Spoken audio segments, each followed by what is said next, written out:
इस अवसर पर जिलाध्यक्ष श्रवण सिंह चावड़ा,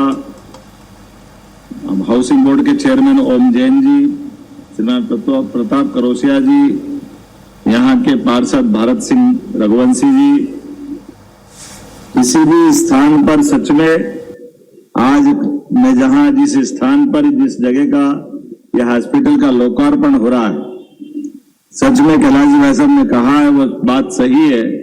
आज बदलते दौर का भारत एक अपनी हर क्षेत्र में अलग पहचान बना रहा है। यशस्वी प्रधानमंत्री श्रीमान नरेंद्र मोदी जी ने 12 साल का बहुत संक्षिप्त समय होता है, कोई बहुत बड़ा समय नहीं, लेकिन इतने कम समय में कितने प्रकार के, हम सब जानते हैं कि किसी भी बीमार को इलाज अगर देना है तो उसको कड़वी दवाई से अच्छा हो सकता है। ऐसा कोई बीमार नहीं मिला जिसको गुलाब जामुन खिलाओ और वो अच्छा हो जाए। बीमारी की दवाई तो कड़वी होती, और ऐसे में हमारे लिए देश के अंदर ऐसे कई कड़वे फैसले लेकर भी, लेकिन देश के लिए जरूरी थे आर्थिक रूप से बड़े पैमाने पर अर्थव्यवस्था मजबूत करने के लिए जीएसटी लागू करने का निर्णय, ये बहुत कठिन निर्णय था, लेकिन इस कठिन निर्णय को भी माननीय प्रधानमंत्री जाने इसलिए जाते हैं कि वो सरकार में बनने के बाद सरकार के लिए दूरगामी दृष्टि से जो जरूरी है वो निर्णय के आधार पर आगे बढ़े। इसलिए पूरे देश के अंदर आज हमारी इकोनॉमी जिस जगह पे पहुंची है, ये सबसे बड़ा योगदान अगर किसी का है, माननीय प्रधानमंत्री का जोरदार अभिनंदन करो श्रीमान नरेंद्र मोदी जी। मेडिकल कॉलेज पहले हमारे मेडिकल काउंसिल ऑफ इंडिया चलती थी, तमाम शासन कोई भी हो, सरकार किसी की भी हो, जब तक एमसीआई की परमिशन नहीं हो मेडिकल कॉलेज नहीं खुलेगा। 2002-03 तक अपने प्रदेश के अंदर केवल 5 मेडिकल कॉलेज थे।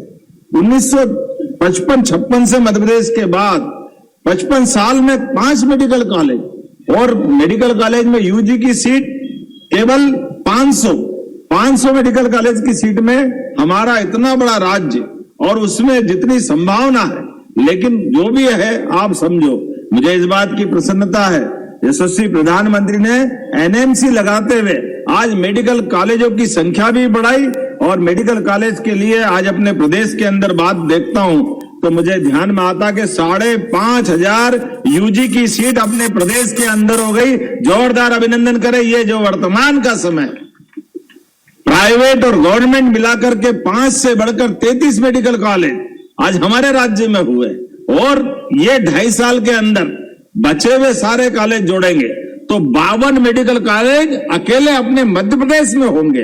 ये हमारे अपने सरकार की प्रति प्रतिबद्धता है। केवल सड़क, नौली, इंडस्ट्री इससे बात नहीं बनने वाली, जीवन उपयोगी सभी क्षेत्रों में समान रूप से बढ़ने के लिए योजनाबद्ध तरीके से बढ़ते बढ़ते, और मुझे इस बात की प्रसन्नता भी है, एकमात्र राज्य मध्य प्रदेश है जो अपने राज्य के बच्चों को नीट के एग्जाम में क्लियर होने के बाद गवर्नमेंट मेडिकल कॉलेज के अलावा जो बच्चा प्राइवेट मेडिकल कॉलेज की फीस 70 लाख, 80 लाख, 1 करोड़ नहीं दे पाता है, उन सबके बच्चों को सरकार फीस देकर के डॉक्टर बना रही है। ये हमारी सरकार की प्रतिबद्धता है, क्योंकि डॉक्टर बनता है, डॉक्टर के साथ हमारा भविष्य का एक बड़ी चिकित्सा की पूर्ति करने के लिए एक नए प्रकार की व्यवस्था में हमको व्यक्ति चाहिए, और हमने अब उसमें भी रास्ता निकाला है कि हम लोन देकर के उसको डॉक्टर बनाएंगे।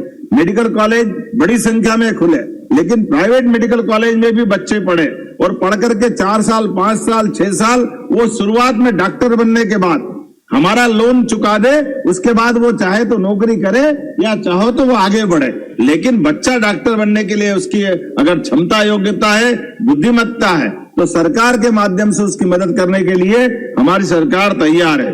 आज 83 करोड़ से माननीय सत्तन जी को याद किया, भल्लू भैया को याद किया, कई नाम जुड़े हैं। ये कहां से शुरू हुई कहानी, कितने साल पहले चालू हुआ, कितने साल पहले चालू हुआ ये हॉस्पिटल बनना?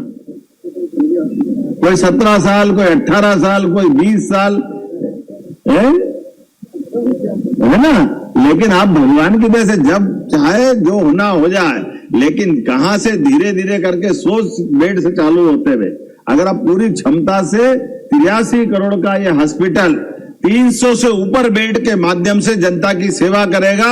जोरदार अभिनंदन करें मां अहिल्या की नगरी में सेवा और सुशासन के लोक कल्याण के क्षेत्र में यहाँ नया मंदिर बनेगा जो स्वास्थ्य के मामले में हमारे अपने जीवन की एक बड़ी आवश्यकता की पूर्ति करेगा। आपने कहा यहाँ बेटमा, देपालपुर, इधर से लगा के महू तक के लोग सभी क्षेत्रों से आते हैं। एक पीछे कोई रोड निकलने की बात महापौर जी और कैलाश जी भाई साहब बता रहे हैं। कौन सा रोड निकालना है? चंदन नगर से एयरपोर्ट निकालना है। बजाओ ताली, बिल्कुल बनाने की घोषणा करते हैं। विकास के मामले में इन सब बातों से तो बात बनेगी। हमारे लिए आज के इस दौर के अंदर जितना हो सकता है हमारी सरकार एक एक वो सब काम करने के लिए तैयार है जिसके आधार पर जनता को सुविधा मिले। और वैसे तो हमारा वेद वाक्य सर्वे भवन्तु सुखिनः, सर्वे सन्तु निरामया, सर्वे भद्राणि पश्यन्तु, मां कश्चित् दुर्भाग् भवेत्। हम तो सबके सुख की, सबके निरोगी रहने की, सबके कल्याण की उदात्त भावना के बलबूते पर समूची मानवता, वसुधा को कुटुंब मानने वाले लोग, सनातन संस्कृति के आधार पर हम इसी भाव को लेकर आगे चलते हैं। और इसीलिए हम सब वर्गों की बात करते हैं, कोई वर्ग छोड़ने वाले नहीं। मुझे इस बात की प्रसन्नता है, अब से 8 दिन बाद हमारी विधानसभा में भी एक देश, एक निशान, एक प्रधान और एक विधान, ये हमारे जनसंघ के संस्थापक डॉक्टर श्यामा प्रसाद मुखर्जी ने इस भाव को हमारे सबके सामने रखा। और यशस्वी प्रधानमंत्री ने धारा 370 हटाते हुए कश्मीर का विलीनीकरण का पूरा अखंड भारत के बाद का हमारा अपना उस सपने को पूरा करने के लिए आगे बढ़े। ऐसे में हमारे राज्य के अंदर भी अभी विधान अलग अलग। हिंदू अगर एक विवाह करेगा तो अपना उसका नियम अलग, उसकी वसीयत, उसके कानून कायदे अलग। लेकिन कोई मुस्लिम भाई अगर विवाह करेगा तो उसका धर्म के हिसाब से कानून अलग। अरे भाई एक देश है, अलग अलग कानून क्यों होना चाहिए?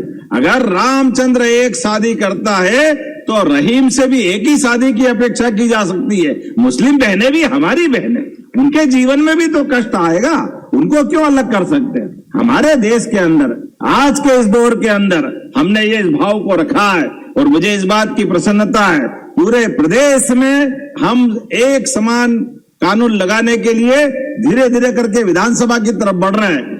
आज केवल आपको जानकारी बताना चाहूंगा, इस कानून को वैसे तो हम अपने विधानसभा में चुपचाप भी पारित कर सकते थे, लेकिन हमने 55 जिलों 10 संभाग के अंदर समिति के माध्यम से सुप्रीम कोर्ट की पूर्व जस्टिस की अध्यक्षता में कमेटी बनाई और जनता से सबसे संवाद करते हुए सुझाव मांगने के लिए निकले। उन सबके सुझावों का संकलन किया।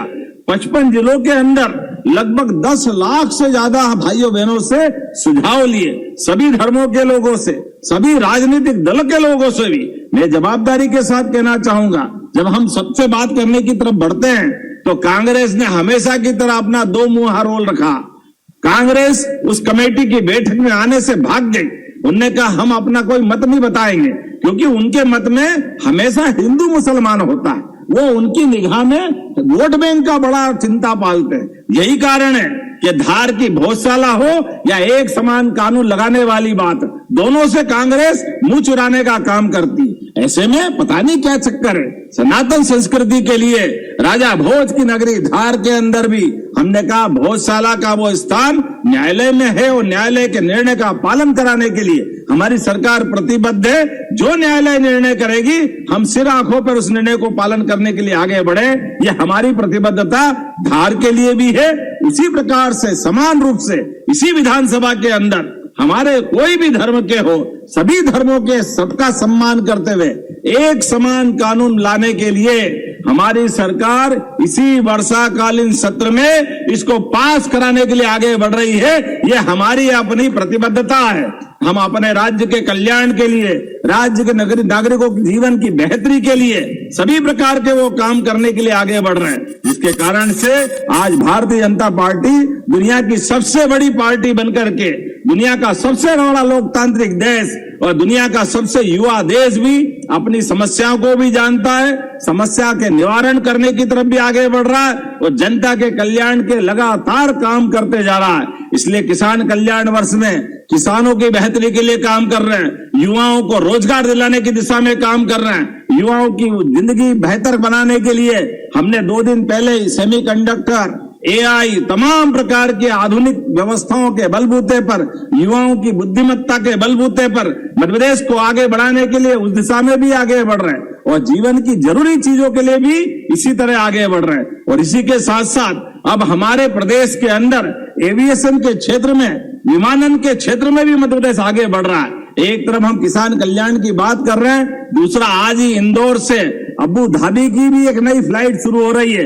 ये मध्य प्रदेश सरकार के माध्यम से शुरू हो रही है, इसका विजय हमारी सरकार के माध्यम से देने वाले हैं। हमारे राज्य के संबंध भी अंतर्राष्ट्रीय स्तर पे हो, माननीय प्रधानमंत्री जी के आशीर्वाद से ऐसे सभी क्षेत्रों में हम आगे बढ़ रहे हैं। हेली सर्विसेज के साथ साथ हेलीकॉप्टर सर्विसेज। अब आप बताओ, यही इंदौर से रोज हेलीकॉप्टर उड़ करके उज्जैन, ओंकारेश्वर और इंदौर ये रोज की सर्विस दे रहा है। ये हमारी अपनी वो प्रतिबद्धता है कि जब आज अनुकूल समय है तो हमारे इन संसाधनों